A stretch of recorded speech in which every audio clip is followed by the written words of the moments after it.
سوالوں کا جنگل۔ مجھے تسلیم ہے کہ ایسے کانٹے دار سوال کسی نے نہیں کیے تھے۔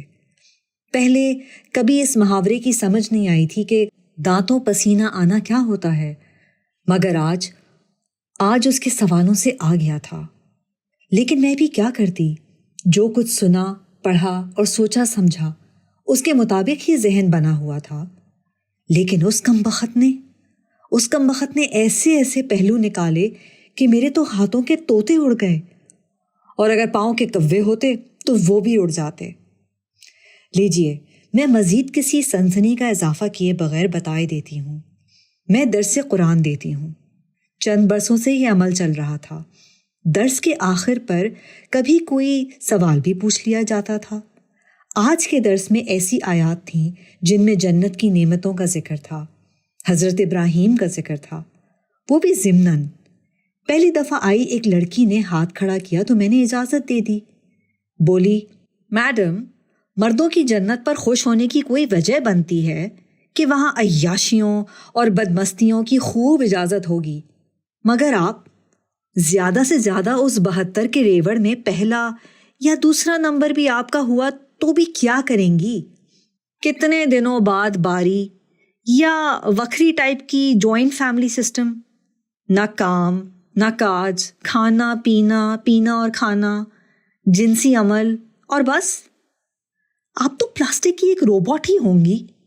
وہ لمحے بھر کو رکی اور پھر بولنے لگی، یہاں کوئی اسلام پر عورت کے حوالے سے اعتراض کرتا ہے کہ اس میں عورت کی تحقیر ہے تو ماں کی مثال دی جاتی ہے، وہاں تو وہ بھی نہیں ہوگی، نہ کوئی رشتہ، نہ کوئی ناتا، وقت گزارنے کو نہ کوئی فلم، نہ کوئی ڈرامہ۔ وہ بنے بھی کیسے وہاں؟ سارے ایکٹر اور ایکٹریسز، گانے بجانے والے اپنے اپنے سازوں کے ساتھ جہنم میں سڑ رہے ہوں گے، اور آپ بس۔ اس کے بعد اس نے معنی خیز انداز میں جملہ ادھورا چھوڑ دیا۔ وہ جنت کا صاف مذاق اڑا رہی تھی، اور اس کے سوال کے بعد مجلس میں ایک منحوس سی خاموشی چھا گئی تھی۔ میری تو کھوپڑی چٹک گئی اس کے سوال سے، تن بدن کو آگ لگ گئی۔ بڑی مشکل سے غصے کو قابو پا کر صرف یہ کہہ سکی، جنت و دوزخ کا بیان امور متشابہات میں سے ہے، ہم یہاں ان کو سمجھ نہیں سکتے۔ ہاں، اب 140 فٹ لمبا ہونا کیسے سمجھ میں آئے؟ اور 72 کا مطلب 72 ہی ہے یا ریاضی بھی وہاں مختلف ہوگی؟ اب تو میری قوت برداشت بالکل ہی ختم ہو رہی تھی، مگر اس کی لمبی زبان چھوٹی نہیں ہو رہی تھی۔ بولی، اچھا آپا، عورتوں میں سب سے زیادہ آزمائش تو شاید اماں ہاجرہ کی ہوئی نا؟ حضرت ابراہیم اسے اور اس کے دودھ پیتے بچے کو تپتے صحرا میں اکیلے چھوڑ کر چلے گئے۔ اب بھگتا ہاجرہ نے، دوڑیں تو ان کی لگیں، مگر انعام سارے ابراہیم کو ملے۔ ان کو کیا ملا؟ کیا ہی اچھا ہو کہ جنت میں ابراہیم کے بجائے انہیں میں بھاپ گئی کہ وہ کیا قیامت ڈھانے والی ہے۔ میں حلق کے بل چیخی، پکڑو اس گستاخ کو، نابکار سلمان رشدی کی کچھ لگتی۔ میرا خیال تھا وہاں بیٹھی خواتین اسے دبوچ لیں گی، مگر وہ بیچاری جب تک اپنی چادریں اور برقعے سنبھالتی وہ کسی ہرنی کی طرح اٹھی اور اچھلتی پھدکتی بھاگ گئی۔ اس نے صرف ایک شرٹ، جینز اور ہلکا سا دوپٹہ سر پر اٹکایا ہوا تھا۔ وہ جس خاتون کے ساتھ آئی ہوئی تھی وہ بیچاری تو تھر تھر کانپنے لگی۔ آپا، معافی چاہتی ہوں، یہ ڈنمارک سے آئی ہے، ہمیں تنگ کر رہی تھی الٹے پلٹے سوال کر کے۔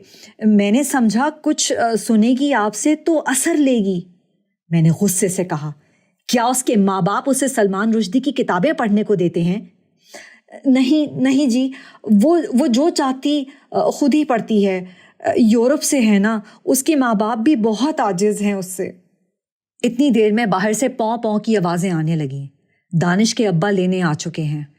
3 مسلسل ہارن بج چکے تھے، جس کا مطلب تھا کہ وہ جلدی میں ہیں، اور میں ان کا غصہ بالکل برداشت نہیں کر سکتی تھی۔ فوراً باہر بھاگی، حالانکہ ابھی چائے آنا باقی تھی، مگر میں تو بھائی خاوند کی فرما بردار ہوں۔ فوراً یہ کہہ کر باہر کو لپکی کہ آئندہ ایسی بدتمیز لڑکیوں کو درس میں نہ لایا جائے۔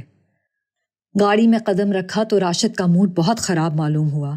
اصل میں اس کا موڈ تو 3 برسوں سے خراب تھا۔ کہانی لمبی ہے، مختصر یہ کہ ہماری لو میرج ہے۔ یونیورسٹی میں کلاس فیلو تھے، میں بڑی موڈ تھی۔ سچی بات ہے، راشد نے اسی لیے پسند کیا تھا، مگر جب میرے اوپر تلے 2 مسکیریج ہو گئے تو مذہب کی طرف چلی گئی۔ میرے سسر ہی لے گئے تھے مجھے آپا فرحانہ کے پاس۔ اس وقت میں 3ری دفعہ پریگننٹ تھی اور مہینہ بھی آخری تھا۔ انہوں نے مجھے کہا کہ جتنے دن ڈلیوری میں رہ گئے ہیں یہ وظیفہ کرنا ہے اور یہ تعویذ باندھنا ہے، وہ بھی خاص جگہ پر۔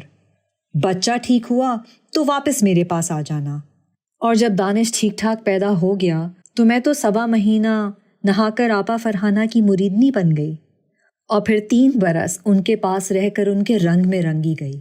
اور ان کا رنگ کیا تھا؟ بے رنگ ہو جانا۔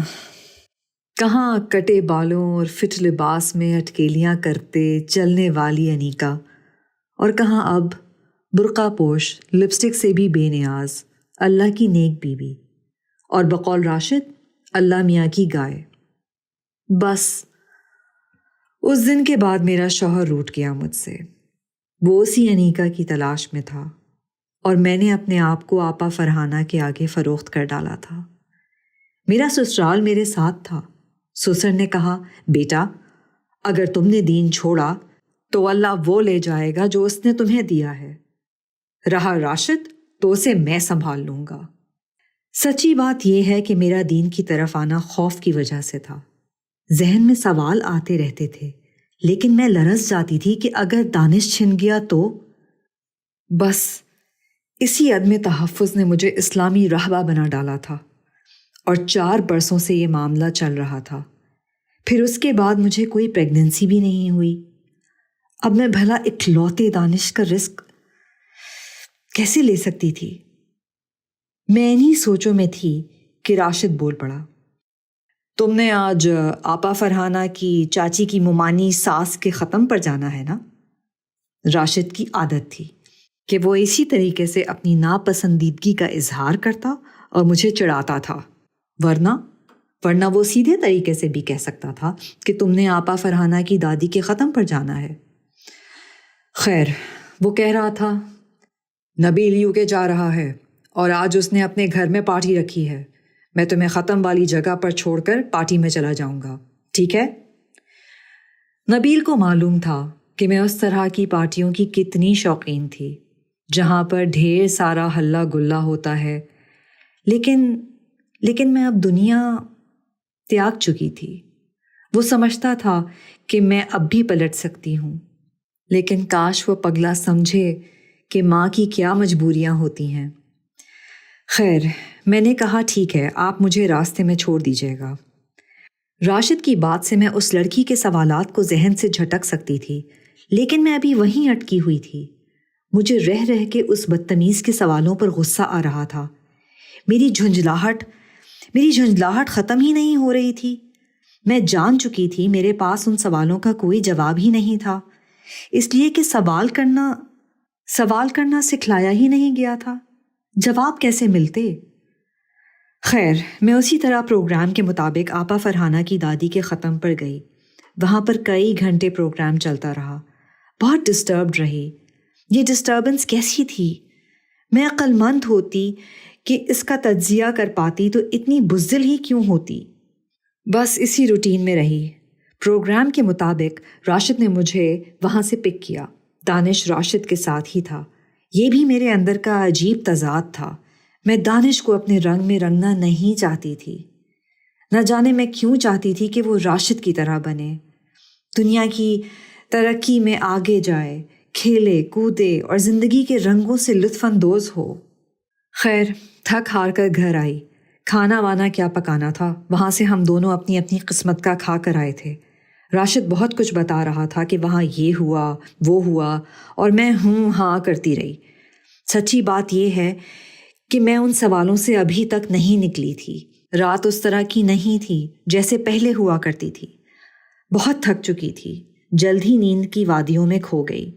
پھر یوں لگا کہ اٹھ بیٹھی ہوں۔ میں نے دیکھا کہ آسمان ہے، مگر وہ قوس و قزح کے رنگوں سے بھرا ہوا ہے. ایسا آسمان اور ایسے رنگ میں نے پہلے کبھی نہیں دیکھے تھے. میں آپ کو کیسے سمجھاؤں؟ مثال سمجھ میں نہیں آ رہی. بتانے کو تو بتا دیا کہ رینبو، مگر وہ رنگ بڑے نرالے تھے. آس پاس کا منظر لش گرین مگر سبزہ. بھلا ایسا بھی ہوتا ہے؟ ٹھیک ہے کہ وہ سبزہ تھا، گرینری تھی، مگر نہیں، وہ سبزہ نہیں تھا. وہاں پھول تھے، لیکن وہی بات، بس پھولوں جیسے تھے. پھول کبھی ایسے نرالے اور خوش رنگ نہیں ہوتے. کیا نرالا کمبینیشن تھا! کس کی مثال دوں؟ میں ابھی ایک عالم تحیر میں تھی کہ ایک آواز سنائی دی. بھائی، میں تو بہت مصروف رہی. آج سوچا کہ کچھ تفریح ہو جائے. میری تو کام کر کر کے طبیعت ہی بہت اچاٹ ہو گئی ہے. پروجیکٹ ہی میں نے ایسا لے لیا. اس زمین یعنی ارتھ کے بننے سے لے کر قیامت کے دن تک معلوم ہے کتنے گھنٹے بنتے ہیں؟ بے شمار. مجھے ان کی ساری ریکارڈنگ دے دی گئی، اور یہ اصل میں میرا ہی آئیڈیا تھا. اس سب کاٹ کباڑ سے ان اہم اور دلچسپ واقعات کو الگ کرنا جن کے بارے میں ہم انسان دنیا کی زندگی میں الجھے رہے، دعوے کرتے رہے کہ یہ ہوا، وہ سچا، وہ جھوٹا، وغیرہ وغیرہ. ہاں مجھے یاد ہے. تم نے ہی تو پوچھا تھا کہ اگر مسیح علیہ السلام کو صلیب نہیں دی گئی تھی تو پھر کیا ہوا تھا. اور میں نے ایک فرشتے سے سوال کیا تھا کہ یہ ارتقاء کی اصل کہانی کیا ہے. میں نے پوچھا تھا کہ وہ اسامہ بن لادن 9/11 کی دہشت گردی میں ملوث تھا کہ نہیں. آخر کیسے انہوں نے یہ سب کچھ کر لیا؟ میں نے بولنے والوں کی طرف دیکھا تو ان کے چہرے دیکھے بھالے لگے. ایک تو مدر ٹریسا تھیں، اور دوسری روتھ فاؤ، اور تیسری شاید مری کیوری، اور چوتھی مجھے بلقیس ایدھی لگ رہی تھی. میں تو حیران رہ گئی. یہ لوگ یہاں؟ یہ سوال آتے ہی میرے ذہن میں یوں لگا جیسے کسی نے سرگوشی کی ہو. یہاں مذہب ہی کی بنیاد پر نہیں، فطرت میں رکھی اقدار کی پاسداری پر بھی انسانوں کو نوازا گیا ہے. میرے دل میں بڑی خواہش پیدا ہوئی کہ میں ان سے بات کروں، ان سے پوچھوں کہ مجھے بتاؤ ہاجرہ کے ساتھ کیا ہوا تھا. مجھے اس کی ریکارڈنگ دکھاؤ. اصل میں میرے اپنے ذہن کے سوال جاگ پڑے تھے، لیکن جیسے میں نے ان کی طرف قدم بڑھایا، عجیب احساس ہوا. وہ سب میری موجودگی سے بالکل ناواقف تھیں، مگر میں انہیں صاف صاف دیکھ رہی تھی، سن رہی تھی. سب سے پہلے بولنے والی مدر ٹریسا تھیں. کیا حسین خاتون! وہی نئے نقش، لیکن اب ان میں بلا کا حسن تھا. صاف لگ رہا تھا کہ سانچہ تو وہی ہے، لیکن اس کے سارے عیب، ساری کمیاں دور ہو چکی تھیں. وہ کہہ رہی تھیں، ہاں بھائی، مجھے اس پروجیکٹ کے لیے فرشتوں کی جو ٹیم دی گئی تھی انہوں نے میری نگرانی میں بڑی محنت کی. ہم نے کروڑوں کی تعداد میں فلمیں ایڈٹ کر لی ہیں اور ان کی نمائش کی جا رہی ہے. مگر اب آپ تفریح کے لیے جا کہاں رہی ہیں؟ روتھ فاؤ نے پوچھا. میری خواہش ہے کہ ذرا HD1 گیلیکسی کی سیر کرنے جاؤں، وہ جو زمینی اکائی کے مطابق 13.5 بلین لائٹ ایئرز کے فاصلے پر ہے. خاصا وقت نہیں لگ جائے گا؟ مری کیوری نے کہا. نہیں، مجھے بتایا گیا ہے کہ یہاں کے وقت کے مطابق 5 گھنٹے کی فلائٹ ہے. چلنا ہے؟ مزہ آ جائے گا. وہ بولی، نہیں بھائی، مجھے تو ابھی بہت کام ہے. میرا پروجیکٹ ہے غیر متمدن قدیم انسان کو ان کے ماضی سے نکالنا. کوئی آسان کام ہے یہ؟ دیکھو نا، میں کئی ہفتوں سے ان لوگوں کے شعور کو بلند کرنے کی کوشش کر رہی تھی جو ضد لگائے بیٹھے ہیں کہ ان کی کالونی میں وہی کچھ ہونا چاہیے جو ان کو آزمائش کے زمانے میں بتایا گیا تھا. وہی دودھ کی نہریں، شہد کی جھیلیں، چھلکتے جاموں اور رقاصاؤں کی محفل، بادشاہوں کے دربار کی سی آسائشیں اور فضائیں. اب ان کو لاکھ سمجھایا کہ یہ تو تمہارے زمانے میں جو کچھ بہتر سے بہترین تھا اس کی مثالوں سے ایک رف سا آئیڈیا دیا گیا تھا، مگر وہ بضد ہیں کہ ایک دفعہ ہی صحیح وہی چاہیے۔ روت فاؤ بولی۔ میں نے سوچا کہ وہ بیچاری یہاں بھی لوگوں کا علاج ہی کر رہی ہیں، جسمانی نہ صحیح نفسیاتی ہی۔ تم ان کا سافٹ ویئر کیوں نہیں اپ ڈیٹ کرا دیتی؟ بلقیس سیدی بولی۔ نہ بھائی نہ، یہاں کے قانون ہی بڑے نرالے ہیں، کسی پر دھوس زبردستی نہیں، کوئی خود سے بدلے تو بدلے، ہم کسی کو مجبور نہیں کر سکتے۔ لیکن میں نے اس کا حل نکال لیا ہے، بتاتی ہوں آپ کو۔ اس سے پہلے کہ وہ کچھ بتاتی، ایک عجیب سواری ہمارے سامنے آ گئی۔ اب میں اس سواری کی آپ کو کیا مثال دوں؟ میں نے اس جیسا بھی پہلے کچھ نہیں دیکھ رکھا تھا۔ وہ قریب آ کر رکی تو میں آپ سے آپ سمجھ گئی کہ یہ کوئی اڑنے والی چیز ہے۔ میں ذرا کبیدہ خاطر ہوئی، ان شاندار خواتین کی رفاقت سے الگ ہونے لگی ہوں، مگر ساتھ ہی یہ خبر مجھے غیر محسوس طریقے سے دے دی گئی کہ آپ کے ذہن میں حضرت ہاجرہ کے بارے میں سوالات کا جواب دیا جائے گا، اور اس کے ساتھ ہی میرے قدم خود بخود اس اڑن کھٹولے کی طرف اٹھنے لگے۔ میں جیسے ہی بیٹھی وہ خود بخود ہی اڑنے لگا۔ بڑے غضب کی سواری تھی۔ میں رنگوں کی دنیا میں، خوشبوؤں کی فضا میں، موسیقی کے سروں اور پرندوں کی اڑان کے ہمراہ محو پرواز تھی۔ میں نے موسیقی پر غور کیا تو صاف معلوم ہوا کہ یہ آواز تو کسی ہندوستانی مغنیہ جیسی ہے۔ میں آپ کو نام نہیں بتا سکتی، ہنسیں گے آپ مجھ پر۔ خیر، میں موسیقی کے سروں سے لطف اندوز ہوتے ہوئے ایک عجیب جگہ رکی، اتری نہیں، بس آسمان ہی میں معلق ہو گئی۔ سامنے یوں لگا جیسے کسی نے کینوس لگا دیا ہے۔ پھر ایک بہت بڑی اسکرین روشن ہو گئی، ارد گرد کا ماحول عجیب سے ملگجے اندھیروں میں بدل گیا، اور میرے سامنے ایک چونکا دینے والا منظر تھا۔ میں جو کچھ دیکھ رہی تھی اس میں مجھے ایک قافلہ نظر آیا، اور قافلہ بھی عجیب تھا۔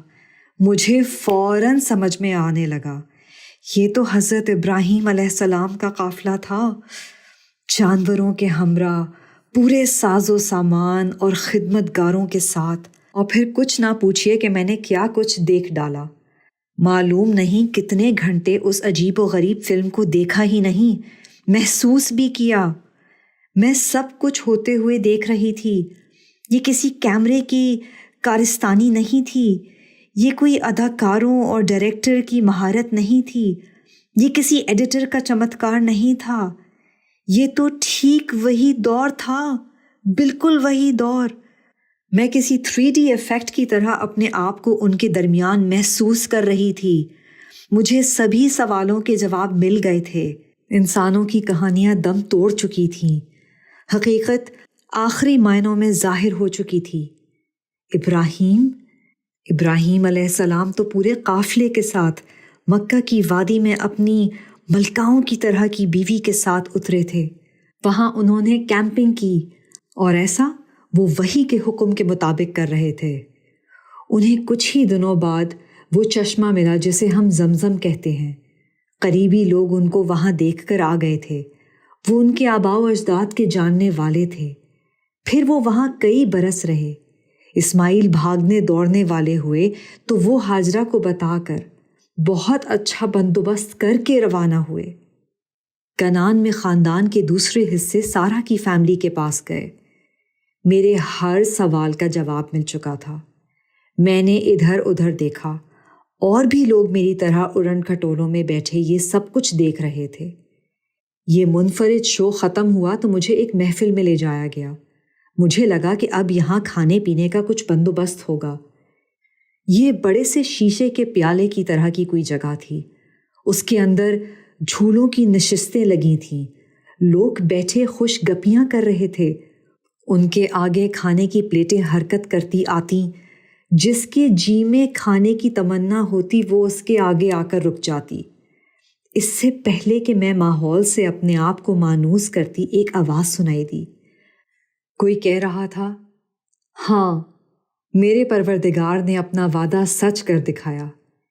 یہ وہ جگہ ہے جہاں پر نہ ماضی کا کوئی پچھتاوا ہے، نہ مستقبل کا کوئی اندیشہ۔ یہاں سب کچھ وہی ہوتا ہے جو ہم چاہتے ہیں۔ پھر میں ایک منظر کو دیکھ کر چونکے بغیر نہ رہ سکی۔ میں جس چہرے پر نظریں مرکوز کیے بیٹھی تھی اس کو کیسے بھلا سکتی تھی؟ یہ تو درس والی وہی ڈنمارک سے آئی لڑکی تھی جس نے مجھ سے جنت کے بارے میں انتہائی گستاخانہ باتیں پوچھی تھیں۔ پریشان ہو گئی کہ یہ کمبخت یہاں کیا کر رہی ہے۔ اتنے میں اس کی نشست گھومتی ہوئی میرے قریب آنے لگی۔